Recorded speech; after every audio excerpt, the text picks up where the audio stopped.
Criei 3 filhos durante 15 anos antes de descobrir que nenhum deles era meu. Essa confissão provavelmente faz você pensar que sou um homem amargurado em busca de compaixão. Mas deixe-me abrir as cortinas e mostrar como era minha vida antes de tudo se despedaçar em 1000 pedaços irreparáveis. Todas as manhãs começavam da mesma forma. O alarme das 6 horas cortava a escuridão como uma lâmina. Eu saía da cama com cuidado, tentando não acordar Linda, e descia as escadas para fazer café. O ritual era sagrado. 2 colheres de café colombiano torrado escuro, um pouco de creme, sem açúcar. Às 6h15, eu já estava dando ré com minha caminhonete na garagem, indo para qualquer obra que precisasse da minha supervisão naquele dia. Eu amava meu trabalho. Há algo de honesto na construção civil. Você pode ver o que construiu no final de cada dia. Médio progresso em concreto e aço. Problemas têm soluções. Planos se tornam realidade. Se ao menos o casamento funcionasse da mesma maneira. Voltar para casa era a melhor parte. Eu chegava em casa por volta das 17h30, com os músculos doloridos depois de um dia caminhando por obras e resolvendo problemas. Mas meu coração se enchia de alegria ao ver nossa casa, a casa colonial de 4 quartos que compramos quando Madison nasceu. Cerca branca, porta da frente vermelha, o jardim de flores da Linda desabrochando ao longo da entrada. Parecia algo saído de uma revista sobre o sonho americano. Linda estaria me esperando com o jantar, nossa rotina estabelecida se desenrolando como uma coreografia que aperfeiçoamos ao longo de 15 anos. Ela me dava um beijo na bochecha, perguntava sobre o meu dia, contava sobre o dela enquanto eu lavava a poeira da construção das minhas mãos. O caos organizado de 3 crianças girava ao nosso redor. Lição de casa espalhada pela mesa da cozinha. Equipamentos esportivos jogados perto da porta. A televisão ligada passando desenhos animados ou qualquer programa que tivesse prendido a atenção deles naquela semana. Kyle tinha 14 anos na época, oscilando entre a infância e a adolescência. Ele tinha os olhos verdes brilhantes da Linda e o que eu achava ser minha teimosia. Nos fins de semana, ele me ajudava com os reparos em casa, segurando as ferramentas e fazendo perguntas intermináveis sobre como as coisas funcionavam. Pai, por que você usa nível para tudo? Ele perguntava numa manhã de sábado enquanto eu instalava prateleiras novas na garagem. Porque na construção, assim como na vida, tudo tem que estar reto e alinhado, senão a estrutura toda acaba desabando, eu explicava, sem saber o quão proféticas aquelas palavras se tornariam. Madison tinha 11 anos e era minha pequena artista, sempre me mostrando seus desenhos, cenas elaboradas de dragões e castelos, retratos da nossa família onde todos tinham sorrisos enormes. Ela os colava na geladeira com toda a pompa, explicando cada detalhe como uma curadora de museu. Este é você, papai, e você está usando seu capacete porque constrói coisas importantes, ela dizia, apontando para sua criação mais recente. Seus desenhos sempre faziam nossa família parecer perfeita, completa e inabalável. Então havia Emma, com 7 anos, pura luz do sol, destilada em um pequeno ser humano. Ela ainda acreditava que eu podia consertar qualquer coisa quebrada. Ainda jovem o suficiente para subir no meu colo para ouvir histórias antes de dormir sem se sentir envergonhada. Conte-me sobre a princesa que não tinha medo de dragões, ela exigia todas as noites. E eu inventava histórias sobre princesas corajosas que salvaram reinos enquanto ela adormecia em meu peito, cheirando a shampoo de morango e inocência. Olhando para trás, consigo ver nosso casamento com dolorosa clareza. 15 anos, em sua maioria felizes, ou o que eu pensava ser feliz. Tivemos os altos e baixos normais que todo casal enfrenta, o estresse financeiro quando eu estava começando o meu negócio de construção, noites sem dormir com recém-nascidos, as inevitáveis discussões sobre de quem era a vez de buscar as crianças na escola ou fazer as compras. Mas tínhamos superado tudo juntos, ou pelo menos era o que eu acreditava. Linda havia abandonado sua carreira como higienista dental para criar nossos filhos. Foi uma escolha dela, ela disse, e eu a apoiei completamente. Trabalhei horas extras, aceitei projetos extras, construí meu negócio. Comecei do zero porque queria que ela nunca se preocupasse com dinheiro. Ela cuidava das finanças, administrava a casa, mantinha nossa família funcionando enquanto eu me concentrava em prover. Divisão de tarefas, respeito mútuo, parceria, tudo aquilo que os terapeutas de casais dizem que faz um relacionamento funcionar. A intimidade cotidiana de um casamento longo nos envolvia como música de fundo. Eu sabia de cor o pedido de café dela. Latte de baunilha médio, dose extra de café expresso, leite de aveia. Ela cantarolava enquanto dobrava a roupa. Sempre a mesma melodia de alguma música que ela adorava na faculdade. Tínhamos piadas internas que não fariam sentido para mais ninguém. O jeito como ela dizia temporada de construção sempre que eu ficava obcecado com um projeto de reforma, ou como eu a chamava de chefe, quando ela estava organizando a agenda de todos. Eu me sentia grato, abençoado, até, enquanto os casamentos ao nosso redor desmoronavam, meu irmão Mike estava em seu segundo divórcio. A irmã de Linda, Rebecca, estava perpetuamente solteira e amargurada com isso. Nossa família parecia sólida. Íamos juntos aos jogos de beisebol do Kyle, assistíamos às exposições de arte da Madison, comemorávamos a formatura do jardim de infância da Emma. Parecíamos bem-sucedidos. Parecíamos pessoas que tinham descoberto a solução. Como fazer dar certo. Havia pequenos detalhes que eu guardava na memória sem dar muita importância. Como quando você repara no papel de parede sem realmente ver o padrão. O celular da Linda estava sempre com a tela virada para baixo na bancada da cozinha, o que parecia normal. Quem quer ser interrompido durante o jantar em família? Ela fazia viagens ocasionais de fim de semana para a cidade com a Rebecca ou amigas da faculdade, voltando revigorada e carinhosa. Às vezes, ela parecia distante depois que fazíamos amor, olhando para o teto com uma expressão que eu não conseguia decifrar. Mas 15 anos de casamento te ensinam que os humores são passageiros, que a intimidade tem seus ritmos. Essas coisas eram apenas a textura da vida de casado. Eu pensava que todo relacionamento tem seus pequenos mistérios, seus espaços privados. Eu confiava completamente na Linda. A confiança era a base sobre a qual tudo mais era construído, e eu nunca tive motivos para questioná-la. Aquela manhã de terça-feira em março começou como qualquer outra. O despertador às 6 horas, o ritual do café. Casa silenciosa com todos ainda dormindo. Dei um beijo de despedida na Linda. Seus cabelos se espalharam pelo travesseiro e ela sussurrou que eu estaria no canteiro de obras em Riverside o dia todo. Um grande projeto comercial. A concretagem estava agendada. Foi um daqueles dias que exigiram toda a minha atenção. Lembrei o Kyle do capacete de bicicleta quando ele entrou cambaleando na cozinha para tomar café da manhã. Meio adormecido, pegando uma barra de granola. Capacete, filho. Toda vez que eu dizia isso, ele revirava os olhos, mas assentia. É pai, eu sei, respondia sonolento. Já tínhamos tido essa conversa umas 100 vezes. Madison e Emma ainda estavam se arrumando lá em cima, e eu as chamei. Escutem a mãe hoje, tá bom? Amo vocês duas. Também te amo, papai. A voz de Emma soou alegre e radiante. Tudo estava normal. Tudo estava bem. Meu celular estava no bolso, silencioso e alheio ao fato de que em algumas horas, tocaria com a ligação que destruiria meu mundo. Dei ré na garagem, acenei para Linda pela janela do quarto e dirigi em direção ao que eu pensava ser apenas mais um dia comum. Eu não fazia ideia de que aquela seria a última manhã em que confiaria na minha esposa. Naquela tarde, a biologia revelaria o que 15 anos de mentiras haviam escondido. O telefone tocou às 14h47. Eu estava debruçado sobre as plantas no trailer de construção, caneta vermelha na mão, marcando correções no esquema elétrico quando vi o nome do Mercy General Hospital aparecer na tela. Meu estômago revirou antes mesmo de eu atender, como sempre acontece quando você sabe que algo terrível está prestes a mudar sua vida.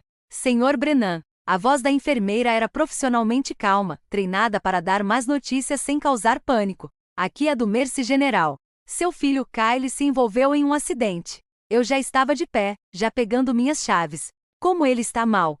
Perguntei. Ele foi atropelado enquanto andava de bicicleta perto da Roosevelt Middle School, ela explicou. Ele está estável, consciente, mas precisa de uma transfusão de sangue imediata. Você pode vir rápido? Eu já estava correndo para minha caminhonete antes mesmo dela terminar de falar. Os 20 minutos de viagem até o hospital passaram num borrão de semáforos vermelhos. Os limites de velocidade foram ignorados. Minhas mãos apertavam o volante com tanta força que meus nós dos dedos ficaram brancos. Minha mente girava, imaginando os piores cenários, enquanto meu coração batia forte contra as minhas costelas. Kyle, meu primogênito, o menino que costumava subir no meu colo durante as tempestades, que me ajudou a construir uma casa na árvore no verão passado, que estava começando a ficar mais alto que a mãe e a fazer perguntas tímidas sobre garotas. Por favor, que ele fique bem. Por favor, que ele fique bem. A sala de emergência me atingiu como uma agressão física. Luzes fluorescentes muito fortes. Cheiro de antisséptico queimando minhas narinas. Caos controlado de profissionais da saúde se movendo com urgência. Avistei Linda imediatamente, caída numa cadeira de plástico perto da recepção. rímel escorrendo por suas bochechas pálidas. Linda, eu liguei, e ela olhou para cima com os olhos vermelhos e lacrimejantes. Ai meu Deus, Thomas, que bom que você está aqui, disse ela, se levantando e se apoiando em mim, tremendo. Ele estava indo para a casa do Kevin depois da escola. O carro apareceu do nada. Disseram que ele precisava de sangue e que precisavam logo. Eu a abracei por um instante e depois me afastei. Onde ele está? Perguntei. Quarto 7. O Dr. Okafor está com ele, ela respondeu. Encontrei meu filho apoiado em uma cama de hospital que o fazia parecer incrivelmente jovem e vulnerável. Sua perna esquerda estava grotescamente angulada, claramente quebrada, e seu rosto estava pálido como papel, exceto por uma forte escoriação na bochecha esquerda. Mas seus olhos estavam abertos, e ele esboçou um sorriso fraco quando me viu. Oi, pai, disse ele baixinho. E aí, valentão, respondi, me aproximando da cama com cuidado para não mexer nos tubos do soro. Como você está se sentindo? Foi como se eu tivesse sido atropelado por um carro, respondeu ele, tentando manter nossa conversa habitual, apesar da medicação para a dor deixar suas palavras um pouco arrastadas. O Dr. Raymond Okafor entrou em seguida, um homem alto e sério com olhos bondosos por trás de óculos de aro de metal. Apresentou-se com um aperto de mão firme e foi direto ao assunto. Kyle sofreu uma fratura exposta da tíbia e teve uma perda significativa de sangue devido a uma hemorragia interna, explicou. Nós o estabilizamos, mas ele precisa de uma transfusão dentro de 1 hora. Você está disposto a doar? O que ele precisar, respondi sem hesitar. Doe tudo, se for preciso. O Dr. Okafor sorriu. Não vamos precisar de tudo. É só arregaçar a manga, disse ele. A enfermeira coletou meu sangue com eficiência. Sentei-me na cadeira desconfortável, observando o sangue vermelho escuro fluir para a bolsa de coleta, pensando em todas as vezes que Kyle ralou os joelhos e eu limpei seus cortes. Sangue era sangue. Família cuidando de família. A coisa mais natural do mundo. 10 minutos se passaram. O Dr. Okafor retornou e algo em sua expressão apertou meu peito. Seu profissionalismo. O semblante dele mudou, tornou-se mais cauteloso, como se estivesse atravessando um campo minado. Senhor Brennan, senhora Brennan, posso falar com vocês em particular? Perguntou. Seguimos até uma pequena sala de consulta. A mão de Linda encontrou a minha automaticamente, como acontecia em todas as crises que enfrentamos juntos. O Dr. Okafor sentou-se à nossa frente, suas palavras cuidadosas e clínicas. Preciso compartilhar algo inesperado sobre os exames de sangue, começou ele. O tipo sanguíneo de Kyle é AB positivo. Ele fez uma pausa, olhando diretamente para mim. Senhor Brennan, seu tipo sanguíneo é o positivo. Essa combinação genética é impossível. Um pai com sangue O positivo não pode ter um filho com sangue AB positivo. As palavras me atingiram como um soco. Olhei para ele, certo de que tinha entendido errado. Desculpe, o quê? Perguntei. Kyle não pode ser seu filho biológico, disse ele em voz baixa. A sala pareceu girar. A mão de Linda ficou mole na minha, e quando me virei para olhá-la, vi a cor sumir de seu rosto em tempo real. Seus olhos verdes estavam arregalados, aterrorizados. Naquele instante, naquele terrível instante de fim do mundo, eu entendi que ela sabia. Ela sempre soube. Tem que haver um engano. Ouvi-me dizer, minha voz soando distante. Troca de documentos no hospital. Erro administrativo. Contaminação do exame. Eu buscava explicações lógicas enquanto meu chão desmoronava sob meus pés. O Dr. Okafor foi compreensivo, mas firme. Realizei o exame 2 vezes, Sr. Brennan. Os resultados são definitivos.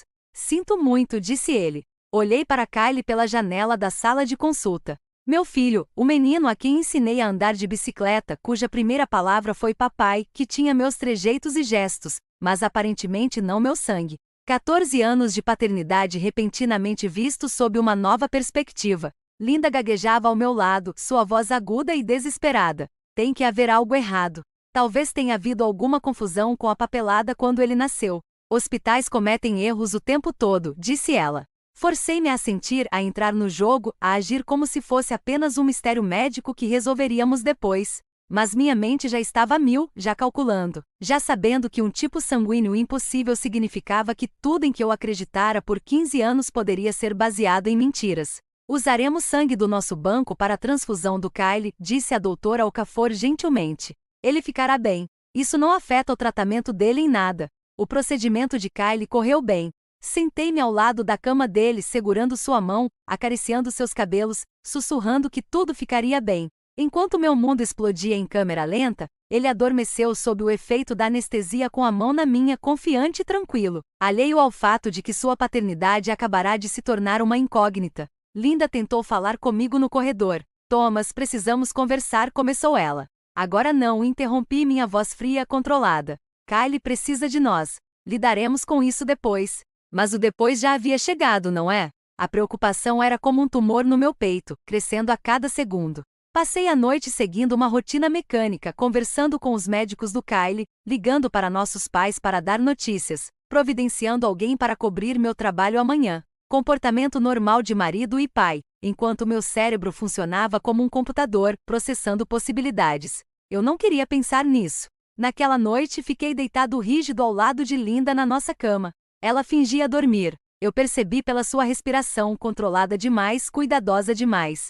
Minha mente não parava de girar. Qual era a probabilidade de um erro no hospital? Será que Kylie tinha sido trocado na maternidade? Mas não, Kylie era a cara do pai de Linda. Tinha os olhos verdes dela, o queixo proeminente. A genética funcionava perfeitamente do lado dela. O problema era o meu lado. O problema era que Kylie poderia não ser meu filho biológico. E se Kylie não fosse meu, o que aconteceria com Madison? E com Emma? Às 3 horas da manhã, incapaz de suportar mais um segundo de incerteza, saí da cama o mais silenciosamente possível. Linda não se mexeu. Peguei minhas chaves no balcão da cozinha e dirigi pelas ruas desertas até a farmácia 24 horas na Rua El.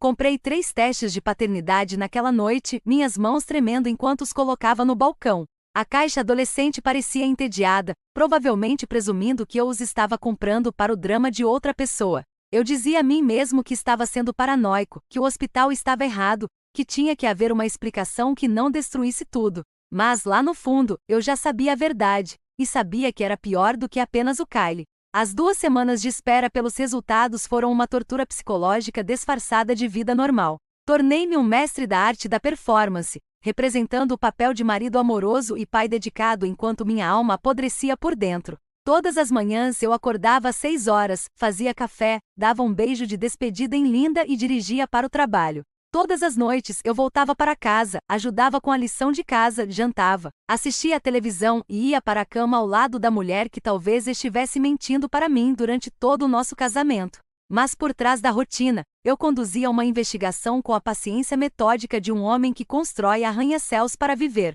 Coletava amostras de DNA dos meus filhos com uma casualidade calculada que impressionaria até um perito forense. Certa manhã, Madison derramou suco de laranja no uniforme escolar, e eu limpei sua boca com um guardanapo, colocando-o em um saco plástico quando ela não estava olhando. Papai só está limpando, eu disse quando ela me olhou curiosa, minha voz firme enquanto meu coração disparava. Emma tinha um dente mole que ela mexia obsessivamente.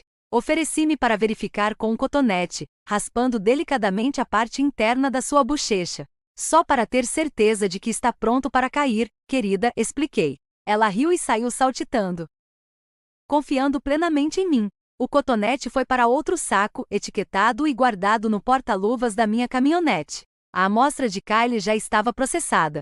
Eu havia guardado as informações do exame de sangue do hospital e obtido uma amostra adicional quando levei o almoço para ele durante sua recuperação. Só quero ter certeza de que você está se recuperando bem, amigão, eu disse. Ele estava grato demais pela atenção para questionar por que eu precisava de um cotonete na bochecha. Enviei tudo para 3 laboratórios diferentes porque precisava ter certeza absoluta antes que meu mundo acabasse de vez. Sem margem para erros. Sem possibilidade de contaminação ou troca de amostras.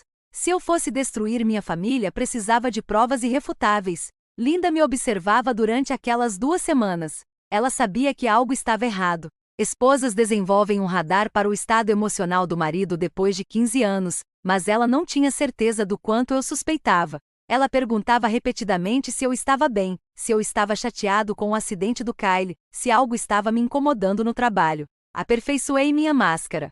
Sorriso cansado. Beijo na testa. Só estresse do trabalho, querida. O projeto Riverside está atrasado, eu respondia, sem lhe dar nenhuma pista. Nenhuma brecha para manipulação ou explicação. Todas as conversas eram superficiais, educadas, distantes. Mas eu a flagrava me encarando às vezes com uma expressão desesperada e calculista, como se estivesse tentando avaliar se nosso casamento estava prestes a implodir. Ela me observava interagindo com as crianças, estudando meu rosto em busca de sinais de suspeita ou afastamento. Quando eu olhava para ela, ela sorria rapidamente e fingia que estava fazendo outra coisa. As noites eram absolutamente as piores. Eu me deitava ao lado de Linda em nossa cama king size, a mesma cama onde havíamos concebido nossos filhos, ou onde eu pensava que os tínhamos concebido, e me perguntava quantas vezes ela havia mentido na minha cara. Quantas vezes ela havia voltado de um caso e se deitado comigo. Quantas vezes eu havia feito amor com ela enquanto ela carregava o filho de outro homem. A raiva crescia como pressão em um recipiente lacrado, mas eu a mantinha sob controle. Ainda não. Não até que eu tivesse provas. Não até que eu pudesse planejar direito. Eu observava meus filhos com uma nova e horrível consciência. O nariz de Kylie. De quem era aquele nariz? Aparentemente não era meu. A risada de Madison, que eu sempre achei que soava como a minha. Seria herança genética de algum estranho? A aptidão matemática de Emma, que parecia surgir do nada, já que nem Linda nem eu éramos particularmente bons com números, cuja inteligência lhe havia presenteado com esse talento. Eu havia memorizado seus rostos ao longo de anos de paternidade. Mas agora eu os estudava como se fossem evidências de uma cena de crime, procurando vestígios de homens que eu nunca tinha conhecido. A curva do queixo de Kylie. O jeito como Madison inclinava a cabeça quando estava pensando. As covinhas de Emma que apareciam quando ela sorria. Quais traços eram de Linda? E quais pertenciam aos fantasmas da sua traição? Também comecei a documentar tudo com a meticulosidade de um homem que está construindo um caso jurídico. A agenda de Linda, seus padrões de uso do celular, suas peculiaridades comportamentais que eu antes atribuía ao ritmo normal de um casamento. Ela saía para o clube do livro toda quinta-feira à noite. Quando isso tinha começado? 2 anos atrás. 3. Ela tinha entrado para um grupo de trilhas que se reunia aos sábados de manhã. Estranho, já que Linda nunca tinha demonstrado interesse em trilhas antes. Comecei a verificar nossos extratos bancários pela primeira vez em anos. Linda cuidava de todas as nossas finanças e eu confiava nela completamente. Mais um erro em um casamento aparentemente construído sobre elas. Mas não encontrei nada de incomum. Nenhum cartão de crédito secreto, nenhum saque misterioso, nenhum pagamento para hotéis ou presentes para destinatários desconhecidos. Quaisquer que fossem os casos extraconjugais que ela tivesse tido, era esperta o suficiente para não deixar rastros. Comecei a me lembrar das coisas com um novo contexto.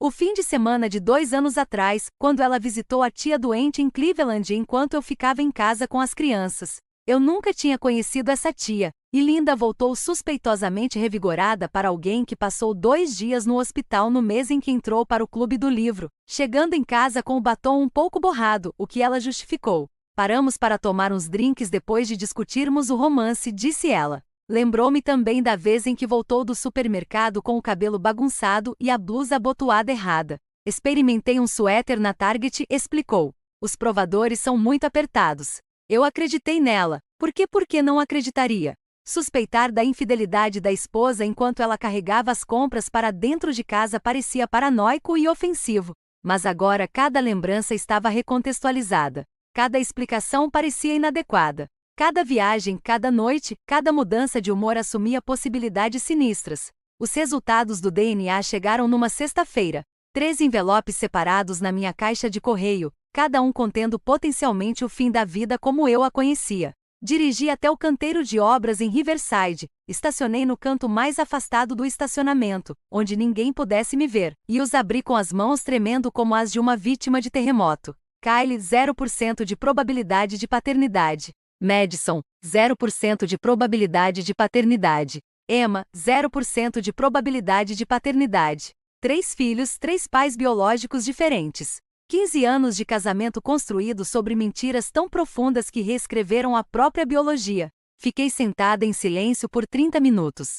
Os papéis espalhados pelo meu colo, encarando o painel da minha caminhonete enquanto meu cérebro tentava processar o impossível. Eu não chorei. Eu não gritei. Eu não dei um soco no volante nem joguei os papéis pela janela. Em vez disso, senti algo se quebrar dentro de mim, algo que jamais se curaria, alguma capacidade fundamental de confiar, de ter fé na bondade das outras pessoas. Mas permaneci absolutamente imóvel, absolutamente controlada, porque agora eu sabia toda a verdade. E agora eu podia fazer planos. Liguei minha caminhonete e dirigi não para casa, mas para o prédio comercial na quinta rua, onde eu via o escritório de advocacia de Sharon Valdez anunciado em um outdoor há anos. O outdoor pelo qual eu passava todos os dias sem pensar que um dia precisaria dos serviços dela. Aquele que prometia uma defesa agressiva em direito de família. Eu tinha a prova. Meus 3 filhos, concebidos durante meu casamento, criados com meu nome, amados com todo o meu coração, nenhum deles era meu.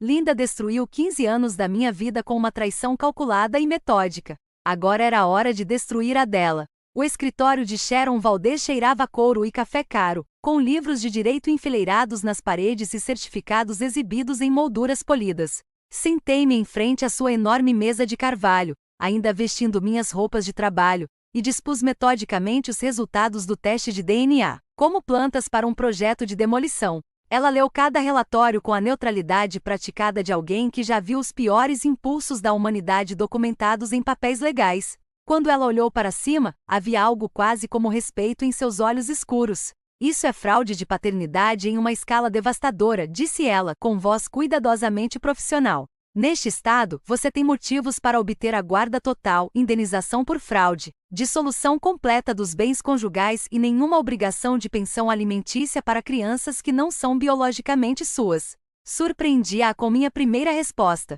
Quero a guarda. Eles ainda são meus filhos. Eu os criei. Eu os amo. Não vou puni-los pelo que a mãe deles fez. A expressão de Sharon mudou para algo próximo à aprovação.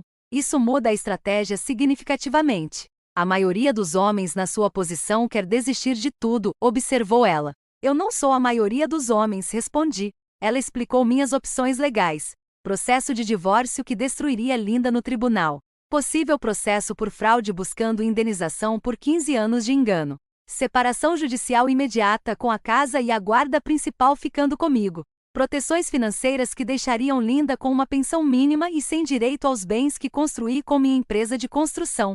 Meu lado supervisor aplicou princípios de gerenciamento de projetos à destruição do meu casamento. Identificar objetivos, alocar recursos, estabelecer um cronograma, executar com a máxima eficiência. Mas a vitória legal, por mais satisfatória que fosse, não era suficiente. Eu queria algo mais primordial, mais completo. Quero que todos saibam o que ela fez, eu disse a Sharon.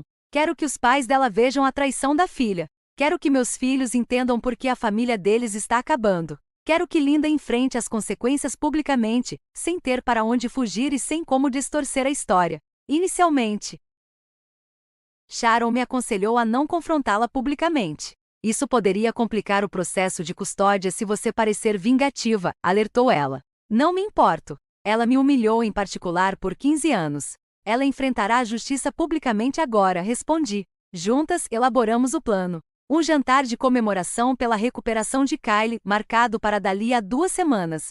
Convidar os pais de ambos, familiares próximos, amigos, pessoas importantes do nosso círculo social. Criar um ambiente onde Linda se sentisse segura e cercada por pessoas que a amavam. Então, detonar a verdade como uma bomba no meio da nossa sala de jantar. Sharon preparou várias cópias dos resultados do DNA em envelopes lacrados, imprimiu documentos judiciais para notificação imediata e providenciou o bloqueio das contas bancárias de Linda naquela mesma noite. Cada detalhe foi usado como arma para causar o máximo impacto. O fator choque a impedirá de montar uma defesa eficaz, explicou Sharon. Quando ela se recuperar o suficiente para começar a controlar os danos, a história já estará em todos os lugares. Redes sociais, fofocas de vizinhança, boatos no trabalho. Não há como voltar atrás depois desse tipo de exposição pública. Voltei para casa naquela noite e sugeri o jantar de comemoração para Linda. Ela adorou a ideia imediatamente. Viu isso como uma prova de que nosso casamento havia sobrevivido ao incidente do tipo sanguíneo que a abalou tanto. Que maravilha, Thomas, disse ela, me abraçando espontaneamente.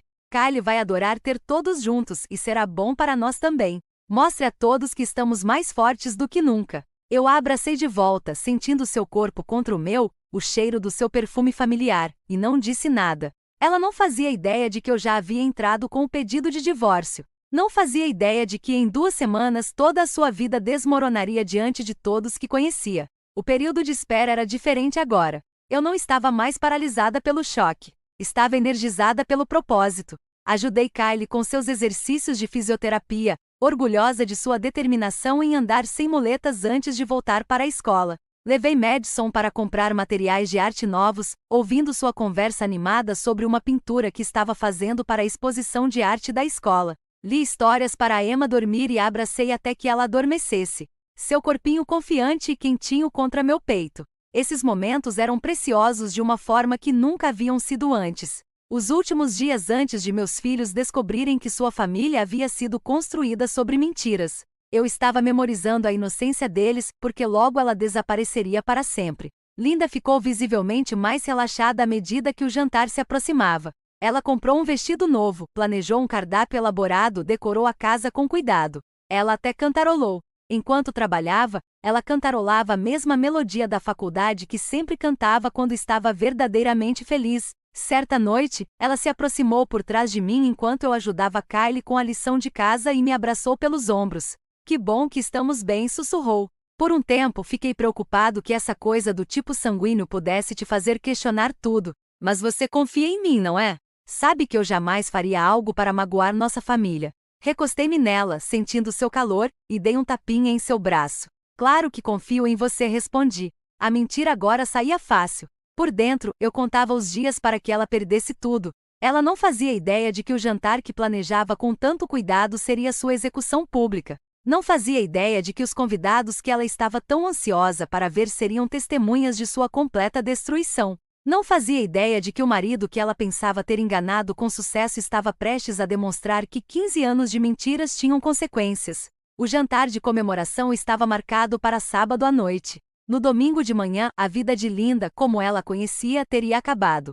Linda pensava que estávamos comemorando a recuperação de Kylie. Ela não fazia ideia de que eu estava planejando a sua execução. Os convidados chegariam rindo e sorrindo, esperando brindar a uma família que havia superado uma crise unida. Nenhum deles sabia que estavam prestes a testemunhar a cremação pública de um casamento. A noite de sábado chegou com um calor atípico para o início de abril. A sala de jantar estava perfeita. Eu tinha que admitir, Linda sabia como organizar um evento. O buffet italiano do Antonius, nosso restaurante favorito, encheu a casa com aromas de alho e manjericão. Nossos melhores pratos brilhavam na mesa. Velas altas criavam uma iluminação intimista, e flores frescas do jardim de Linda serviam como centros de mesa. 20 convidados encheram nossa casa de risos e conversas. Os pais de ambos os lados da cidade vieram de carro para a ocasião. Meus pais, do outro lado da cidade. Os pais de Linda da casa de repouso a 1 hora de distância. A irmã de Linda, Rebecca, estava lá com seu namorado mais recente.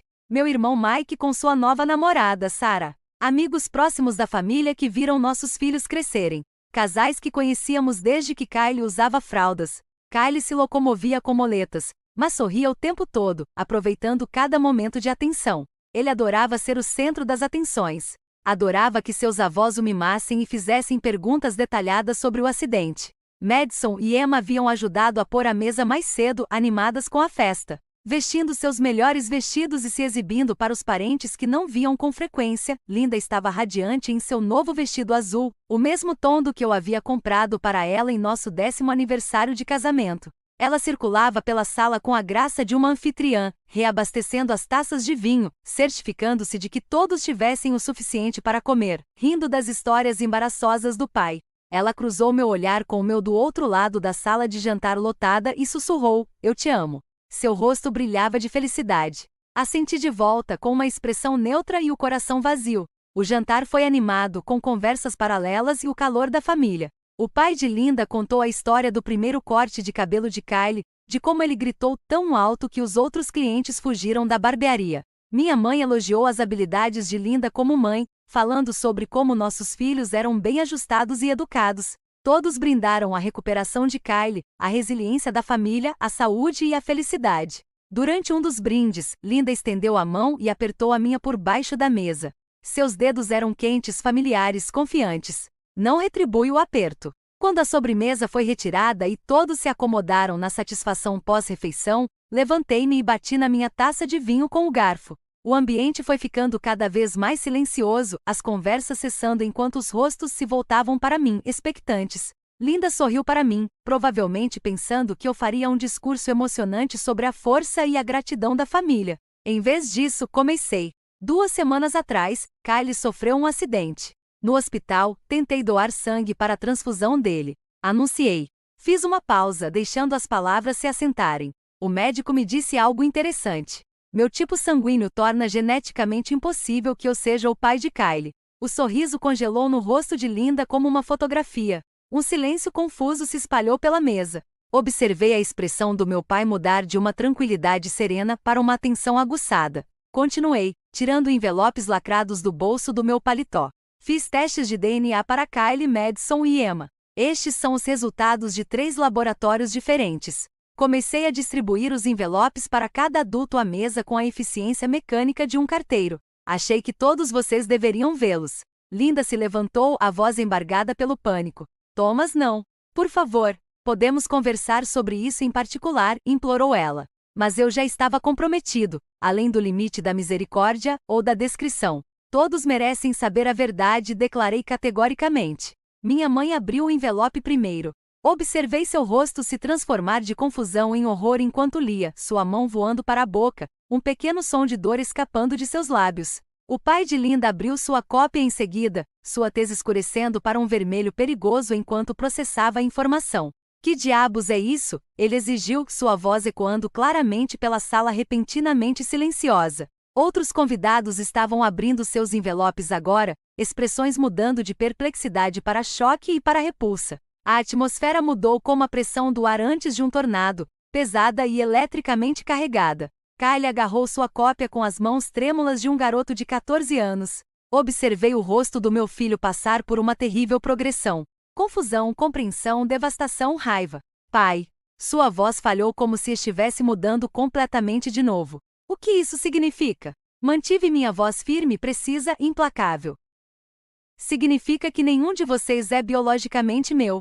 Sua mãe teve casos, múltiplos casos durante nosso casamento. 3 homens diferentes são seus pais. Ela me fez acreditar que vocês eram todos meus filhos, enquanto elas sistematicamente traíram nossa família. As palavras atingiram como projéteis de artilharia. O cômodo explodiu em caos. Linda chorava, o rímel escorrendo pelo rosto, tentando falar em meio à explosão de vozes. Não consigo explicar. Talvez tenham sido do Thomas, gaguejou ela. O pai de Linda gritou por cima dela, também gaguejando. Quem? Com quem você fez isso?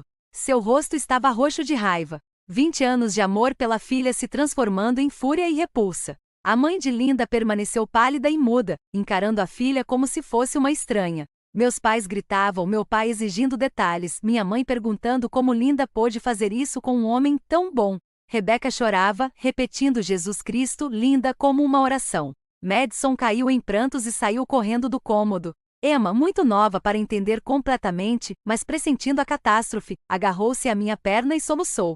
Kylie se levantou com dificuldade, as muletas fazendo barulho enquanto encarava a mãe com a pura traição estampada em seu jovem rosto. Mãe, como você pôde fazer isso com o papai?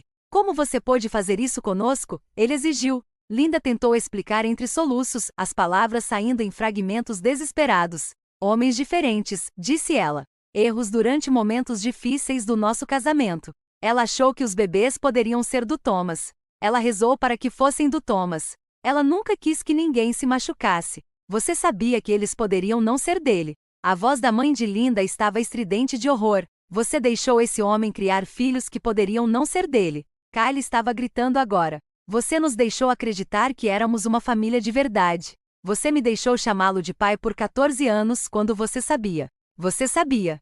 Sua voz falhou com o peso da traição. Linda tentou alcançar o filho, mas ele se afastou violentamente. Não me toque, ele gritou. Eu me agachei e puxei Madison, que havia voltado, incapaz de ficar longe apesar das lágrimas, e Emma para perto de mim. Minha voz, quando falei com elas, era a única coisa gentil naquele caos. Sou o pai de vocês em todos os sentidos que importam, eu disse, autossuficiente para que todos ouvissem. Criei vocês desde que nasceram. Amei vocês todos os dias de suas vidas. O que a mãe de vocês fez não muda o que sinto por vocês. Vocês são minhas filhas, e nada jamais mudará isso. Madison soluçou no meu ombro. Emma pressionou o rosto contra meu pescoço, sem entender as palavras, mas entendendo a emoção. Kylie nos encarou com algo parecido com espanto, como se tivesse medo de que eu o rejeitasse. Levantei-me, ainda segurando as meninas, e dei o golpe final com frieza e determinação. Entrei com o pedido de divórcio. Guarda total. Vou ficar com a casa. Linda receberá uma pensão mínima. O suficiente para um apartamento, nada mais. Ela pode vir me visitar se as crianças quiserem, mas não morará mais sob o meu teto. O pai de Linda olhou para a filha com absoluto desgosto. Não volte para casa. Não quero você na minha casa. Você destruiu sua família. Você é uma vergonha. Pai, Linda gritou, estendendo a mão para ele, mas ele se virou. Linda tentou um último apelo desesperado. As crianças precisam da mãe delas. A voz de Kylie cortou seu apelo como uma lâmina. Eu preciso do meu pai. Você mentiu para todos nós. Você mentiu para mim a vida toda. A firmeza em sua voz adolescente, a rejeição completa da criança que ela havia gerado, quebrou algo visível em Linda. Ela desabou em uma cadeira, soluçando incontrolavelmente, seu sistema de apoio evaporando ao seu redor. Os outros adultos estavam saindo, murmurando conversas chocadas, evitando contato visual com Linda. Meu irmão Mike apertou meu ombro e sussurrou: "Me liga se precisar de alguma coisa." Rebecca parou o suficiente para dizer: "Desculpe, Thomas. Eu não fazia ideia. Eu a teria impedido se soubesse." A sala de jantar esvaziou, exceto pelos familiares mais próximos. Os pais de Linda saíram sem se despedir da filha. Meus pais ficaram o suficiente para abraçar os netos e prometer que tudo ficaria bem. "Vocês ainda são nossas netinhas", minha mãe sussurrou para Madison e Emma. Nada muda isso. Quando a casa finalmente ficou em silêncio, Linda sentou-se sozinha à mesa de jantar, cercada pelos destroços de sua vida. Pratos de sobremesa pela metade, taças de vinho abandonadas, guardanapos amassados e os relatórios de DNA espalhados que haviam destruído tudo.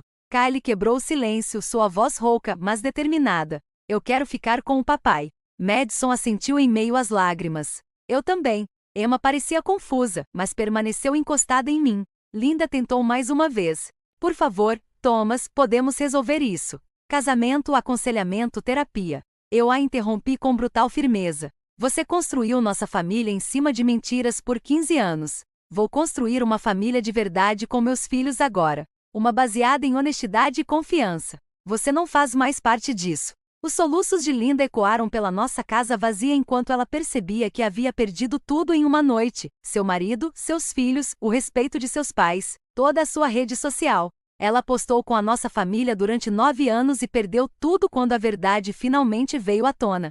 Então, reuni meus filhos traumatizados e comecei o longo processo de explicar que, embora a mãe deles tivesse traído todos que a amavam, eu jamais os abandonaria. Eles eram meus em todos os sentidos que importavam. E nenhum teste de DNA jamais mudaria isso. Linda perdeu tudo em uma noite. Mas por mais satisfatória que tenha sido a sua destruição, o verdadeiro trabalho estava apenas começando. Reconstruir 3 crianças despedaçadas que descobriram que toda a história da família era uma mentira. 18 meses depois de expor a traição da minha esposa, as pessoas ainda me perguntam se me arrependo de como fiz isso. Acham que humilhá-la publicamente foi cruel. Eu lhes digo a verdade. Não me arrependo de um único segundo. 3 meses depois, Linda se mudou para um apartamento apertado de um quarto, trabalhando meio período no comércio por $12 a hora. Seus pais não a ajudaram financeiramente. Seu pai ainda se recusava a falar com ela. O divórcio foi rápido e brutal. Linda não recebeu quase nada. O tribunal decidiu que 15 anos de engano sistemático anulavam qualquer direito sobre os bens que eu havia construído. As crianças se recusavam a atender suas ligações. Kylie bloqueou o número dela completamente. 6 meses depois, Kylie veio até mim querendo saber sobre seu pai biológico. Pesquisamos juntos bancos de dados de DNA, encontrando parentes distantes, mas nenhuma correspondência direta. Kylie olhou fixamente para a tela e depois se virou para mim. "Você é meu pai. Aquele cara é só um doador de esperma." Tive que sair da sala para esconder as lágrimas. Madison e Emma nunca perguntaram sobre seus pais biológicos. Nossa casa desenvolveu novos ritmos. Café da manhã juntos todas as manhãs, lição de casa na mesa da cozinha, noites de cinema às sextas-feiras. Meus pais se envolveram mais, buscando as crianças na escola, ensinando habilidades práticas a Kylie. Família passou a ser definida por presentes, não por biologia. 1 ano depois, Linda implorou por contato por meio de cartas, presentes e e-mails. Finalmente, Kylie concordou em encontrá-la para um café na minha presença. Ela parecia menor, abatida, pedindo desculpas e dando desculpas. Kylie ouviu sem compaixão. "Você fez escolhas. Grande diferença." O encontro terminou sem reconciliação. 18 meses depois de conhecer Angela, uma enfermeira do hospital do Kylie, começamos a namorar devagar e com cuidado. As crianças gostaram dela. Ela não tentou substituir a Linda. Apenas trouxe carinho e honestidade. Kylie aprovou. Ela realmente te respeita, pai. Família não é DNA. É estar presente todos os dias, escolher seus filhos, nunca abandoná-los. Linda perdeu tudo: marido, filhos, pais, respeito, posição na comunidade. Ela mora sozinha agora, trabalha no comércio, enviando cartas sem resposta. Eu não apenas sobrevivi à traição da Linda. Eu escolhi meus filhos e eles me escolheram de volta. Construímos algo real a partir dos destroços. Uma família baseada na honestidade em vez de mentiras, em escolhas diárias em vez de acidentes genéticos. Essa escolha importou mais do que qualquer teste de DNA jamais poderia. E assim, chegamos ao fim da história de hoje. Foi o que você esperava, ou teve uma reviravolta inesperada? Estou curioso para saber sua opinião. Compartilhe nos comentários abaixo e vamos conversar. Se esta história te prendeu, não se esqueça de curtir. E se você é novo por aqui ou ainda não se inscreveu, agora é o momento perfeito para se juntar à nossa comunidade. Eu trago histórias novas e cativantes todos os dias. Então, clique no botão de inscrição e ative as notificações para não perder nada. Obrigado por assistir e até a próxima!